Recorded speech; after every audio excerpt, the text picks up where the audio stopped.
नांदगाव मतदारसंघात मतमोजणीची तयारी पूर्ण।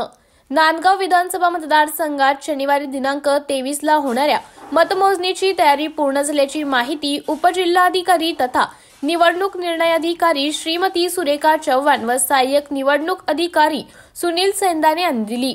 नांदगाव मतदारसंघात अतिशय चुरशीने 70.76% मतदान झाले।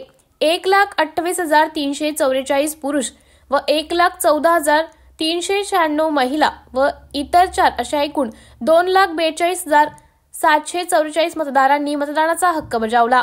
1,380 ETPB मतदान चिठ्ठी पाठवली असून शुक्रवारी 230 परत आले आहेत। मतदारसंघात उत्स्फूर्तपणे मतदान झाल्याने तालुक्यात निकालाबाबत मोठी उत्सुकता निर्माण झाली आहे। मतमोजणी शनिवारी दिनांक 23 सकाळी 8 वाजता संभाजीनगर रोडवरील तहसील आवारातील इतर प्रशासकीय कार्यालयात मतमोजणी होणार आहे। सकाळी 7:45 स्ट्रॉंग रूम उघडल्या जातात।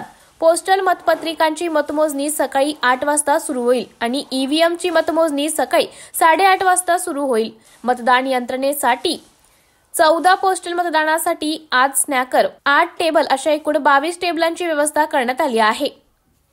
प्रत्येक टेबलसाठी उमेदवारांच्या प्रत्येकी एका प्रतिनिधीला प्रवेश दिला जाणार आहे।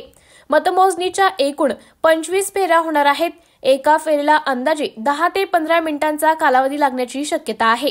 यासाठी प्रत्येक टेबलवर 3 मतमोजणी कर्मचारी असतील। यात 1 पर्यवेक्षक, 1 सहाय्यक, 1 अतिरिक्त सहाय्यक निवडणूक निर्णय अधिकारी, 1 शिपाई असे 4 कर्मचारी असणार आहे। नाशिक स्टार न्यूज साठी प्रतिनिधी बाबासाहेब कदम, नांदगाव।